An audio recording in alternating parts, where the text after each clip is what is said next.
Hey there you guys, what the fuck is up? My name is AriaJae and you're watching Disney Channel. Just kidding. Baby girl, I am giving you Wanda and Cosmo realness today, baby. Don't you fucking love this shit? Look at this wig, you guys. This is one of my first times doing a flexi rod set on a wig, so I'm feeling my motherfucking fantasy, bitch. I'm here to talk to you bitches about RuPaul's Drag Race All-Stars Season 5, Episode 7. We are in the top 4. Shit is getting real. It's getting down to the fucking wire. You guys, we come back into the workroom after an emotional elimination. Alexis Mateo is now gone, and we gather around and it's time to find out who the girls all voted for last week. It turns out that all of the girls have voted for Alexis Mateo to go home. Shea Coulee explains that it was, nothing personal, but a part of it did have to do with the fact that, yeah, bitch, you did fucking vote for me last week. So she makes that shit known to the fucking group. I am actually surprised that Jujubee voted for Alexis Mateo. I thought she was gonna vote for Blair St. Clair.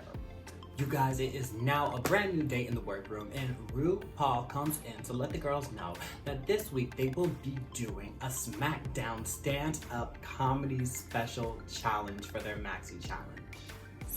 So basically, all they have to do is just get on stage, do a little stand-up act, a little roast, tell some fucking jokes, and keep the ball fucking pushing, keep the shit moving. I guess to me, this shit sounds easy because I'm fucking hilarious, but I guess for some bitches, this would be a little nerve-wracking. RuPaul lets us know that to find out the order of the girls going in the stand-up comedies challenge, Miss Cracker will be deciding the order. The girls break apart and they get right in and they get a scribing down what the fuck they're gonna say in their things, and they come back together to get put in their formation for who's going first, second, third, and fourth in this week's comedy challenge. Cracker is a real fucking bitch. Cracker sits down with the girls and she basically says hey, I think it would be to my best advantage to set you guys up for failure, and I fuck with that girl because it is a competition.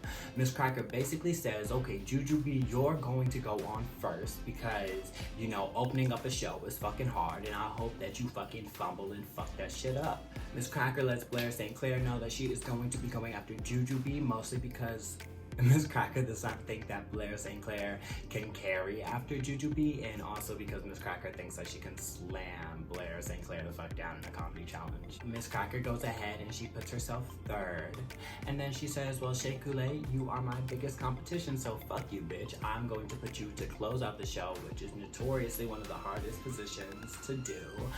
You can all go fuck yourself. Honestly, I fuck with this strategy. I would do the same fucking thing. I would put Jujubee first, Blair St. Clair second, my ass right there in the middle, and let somebody else close up the fucking show.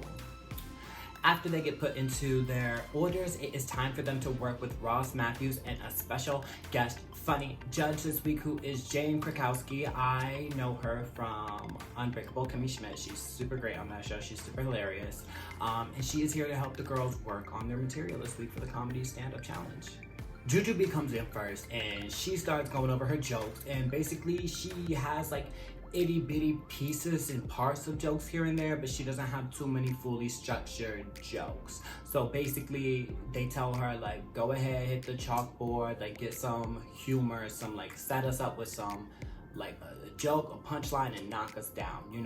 A joke needs to have some structure. So they tell Jujubee to go back and have some structure to her jokes. Blair St. Clair comes in to work with Ross and Jane, and honestly, I am very impressed by Blair St. Clair at this point. She knocks it out the fucking park. She's doing really good. She has a lot of jokes. I feel like when you go into a situation like this, it's better to almost have too much material because you can always pull back. And especially when you're going in front of judges and you're getting critiques, you want them to have something that they can give you to work on. I think Blair does really fucking good. Next to work with Jane and Ross Matthews is Miss Cracker, and she is overthinking. She's doing that classic Miss Cracker thing where she fucking gets in her head, she's overthinking, she's not having fun, she's not being herself, she's just way too there. She's taking this challenge too seriously, and it's a comedy challenge. You should be having fun. I think she's so in her fucking head though, because she does comedy. Like, Cracker is known as like a comedy queen, so I think that's a lot of pressure on her back to really carry in this fucking challenge. Our last queen working with Jane and Ross today is my personal fucking favorite, Shea motherfucking Coulee. She's nervous, girl. She is shook. She is shaking in her boots. Shea is not a comedy girl, you know. She's funny with circumstances and situational humor, but she doesn't know how to set up a joke and knock it down with the punchline and carry herself on stage and just be able to talk and talk and talk and that shit be funny. But you know, she's going out there, she's really trying, and Ross Matthews says that she should really try playing around with the whole idea of what happened with the rose petals from her season finale. I feel like it's time to move on. We've had a dress based off of the season finale. Like, it happened, it was horrible, it shook us all, it changed Drag Race, it changed the reels for all of us. But let's move on. So all of the girls are now done working with Ross and Jane, and it is a brand new fucking day in the workroom. It is elimination day, bitch. It is runway day. It is the day of the motherfucking comedy challenge. As the girls are getting ready, as the girls are getting painted, Blair St. fucking Clair will not shut up about how she feels so confident, how she did so well yesterday, how she had so many jokes, how they loved her, how she's gonna kill it. And I feel like that's a great fucking mindset to be in. Like, you really need to go into these challenges every week ready to stomp shit down, ready to fucking kill it. Because if you don't think that you're gonna fucking knock it out the fucking ballpark, nobody else thinks you're going to either. You guys, we are now on the main stage, and RuPaul comes out to introduce the Stand Up SmackDown Comedy Challenge, and he looks stunning this week, girl. I really like the structure of this top. I think the bottom of the dress is really just a basic black dress, but I feel like you really can't go too wrong with that. Her body looks amazing. I like the weight in the sleeve that she's wearing. I just think it's a really simple, cute look for her, and this is a 2 for me, for RuPaul. I also really like RuPaul's makeup. I am a big fan of, like, if you're wearing like a blue dress, doing blue makeup. If you're wearing like a red dress, wearing red makeup. Not today, I tried to mix it up. Also, you guys, can we take a second to talk about like this hair? I'm a big fan of when people do that, so I really like her makeup tonight. So here we go, you guys. We are here. We're at the fucking Shady Shack. It's time for the girls to do their motherfucking thing and to give us some fucking jokes, to give us some fucking stand-up comedy. I really like challenges like this because for me, when I think about drag, I think about people being able to carry entertainment. I think it's because I am a New York City drag queen, honey, and here in the city I see so many girls just get on stage and talk and carry for so long that it's important to be able to hold an audience's attention, and it's important to be able to tell a fucking joke or two here, there, bitch. Like, people don't want to just listen to some boring bitch the whole entire fucking time. Example A. Jujubee comes out and she hits the stage jogging. She's not really killing it. She's not really flopping. I like her blue little dress. I would wear that shit. But she's kind of just doing okay. I was really surprised because Jujubee to me is funny. I feel like Jujubee has jokes. I feel like Jujubee knows how to talk. So I'm a little surprised to see her fumbling. She also has this notepad with her, and I think that's a big fucking no-no. It is a stand-up comedy challenge. What stand-up comedy show have you gone to and they had a fucking notepad in their hand? None, girl, because that makes no fucking sense. Overall, Jujubee just does very average. It's not great, it's not bad. She had jokes here and there, but I'm a little underwhelmed. After Jujubee, we have Ms. Blair St. Clair, who is so fucking cringy, you guys. She does fucking horrible. She is not telling jokes. She's just being mean and fucking nasty. She's being rude. She's kind of giving me like Pheromone when Pheromone tries to read. Like, she calls Jane just old. Like, she's like, who let you out of the old home? And then the other judge, she's like, he has a crusty asshole. That's it. Like, no joke, just that. Some girls just really aren't funny, you know, and I think probably what happened is Blair St. Clair thought she had the shit, and she fucking didn't. I thought she got overconfident, and that can happen, I guess. Oh well, she fucked up. She also has this notepad with her, and I don't know if the pages are stuck together, girl, but every time she's trying to flip those pages, it's like page. Here's the jokes. It's like such long, awkward pauses. Like, I felt bad for the audience that had to have been there that night.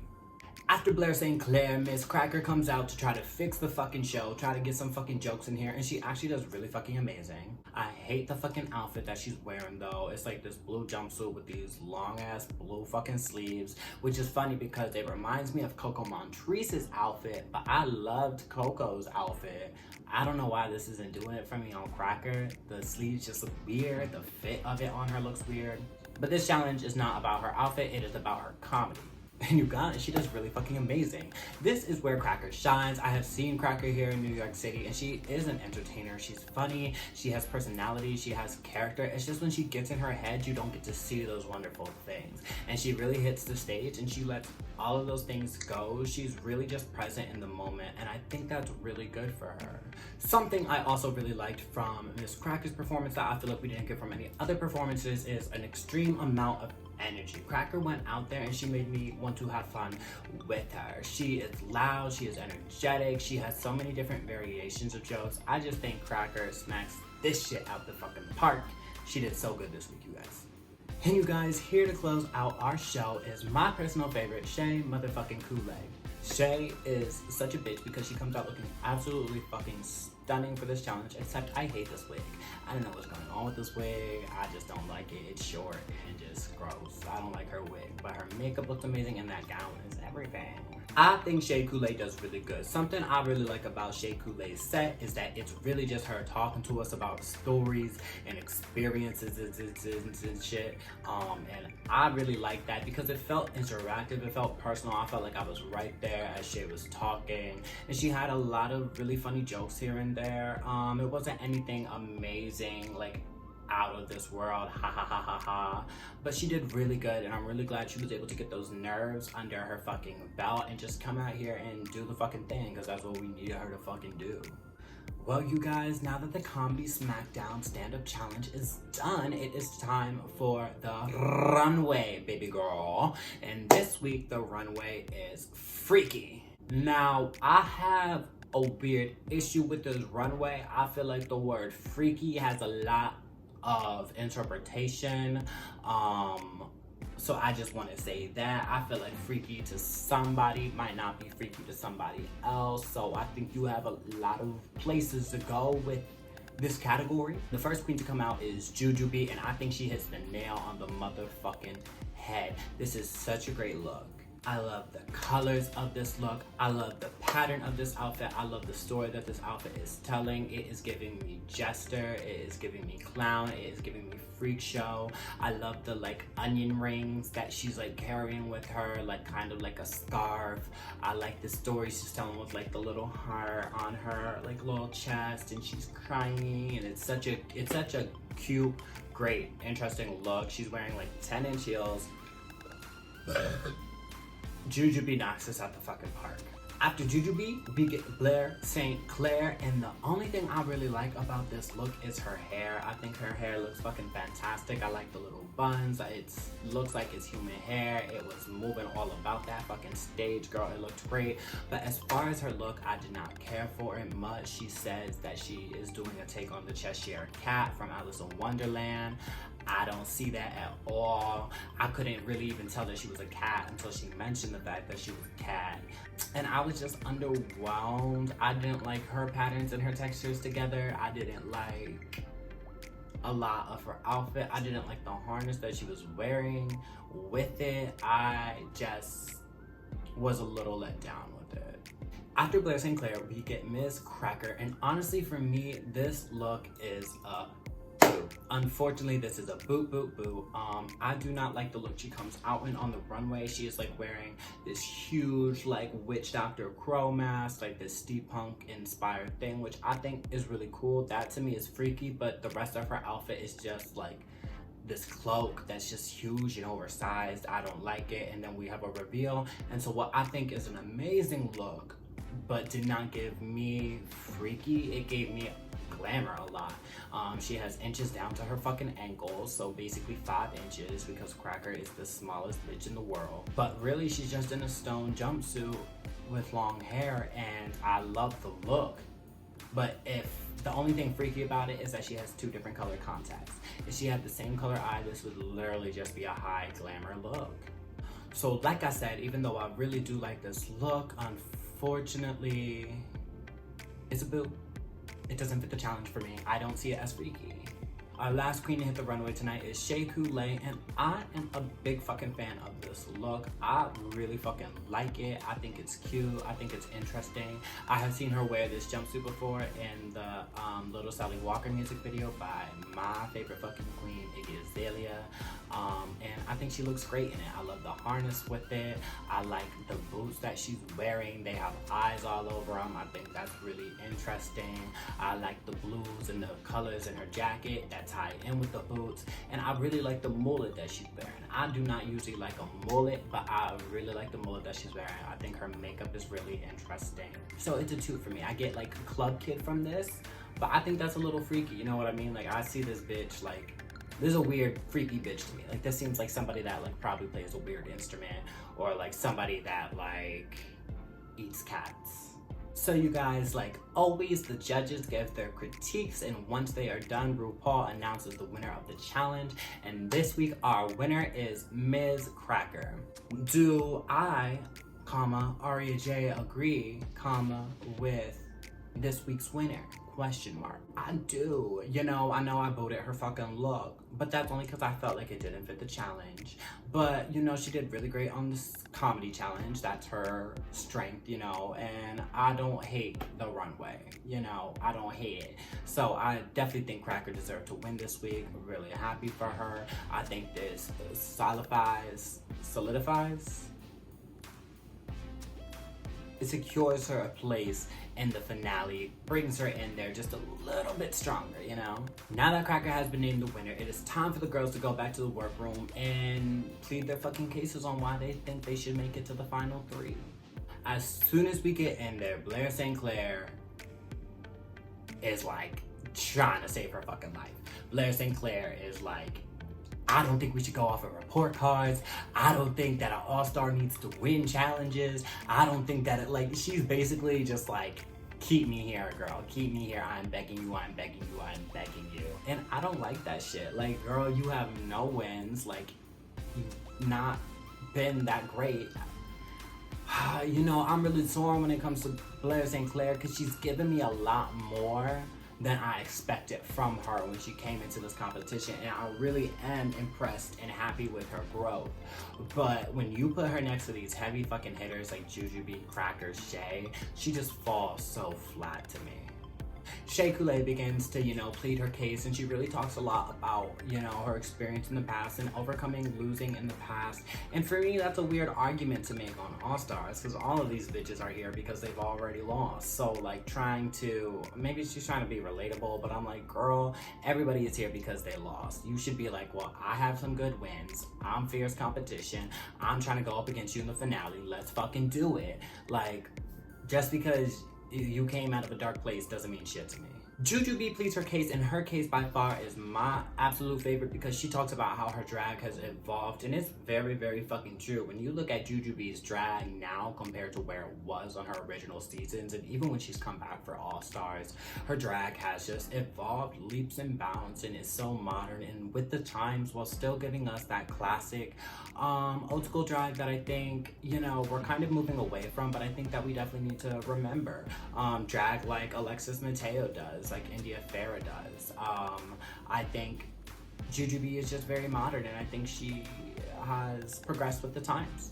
And now, you guys, it is my least favorite part of the episode. It is time for the girls to go into that hideous fucking room. I hate that room. Every time they show that fucking room, I just hate the way it looks. It's so ugly. I don't know who designed it.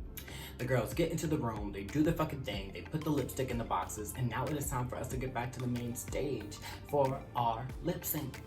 We get back on the main stage. Cracker assumes the position. It is time for the lip sync, and we find out that this week's lip sync assassin is none other than the bad flippin' motherfucking Kennedy Davenport. When I see Kennedy Davenport come out, I am shook. I am scared. I'm already, you know, not an athletic girl, but Kennedy Davenport be doing flips and this and that. I honestly would be I think anybody would be terrified to see fucking Kennedy Davenport come out as a lip sync assassin. That being said, Kennedy Davenport did fucking horrible in this lip sync. She literally just walked around the stage and that's it. Cracker did really good. She gave it a lot of energy. She was trying to turn it out. It was a really weird song choice, I feel, but she did a great job, and here for it. The judges decide that Cracker is this week's winner. Yay! Congratulations, Cracker. But you know what they say, with great power comes great responsibility, right? Yes. And that responsibility is sending one of these bitches home. It is time for Cracker to reveal that bitch.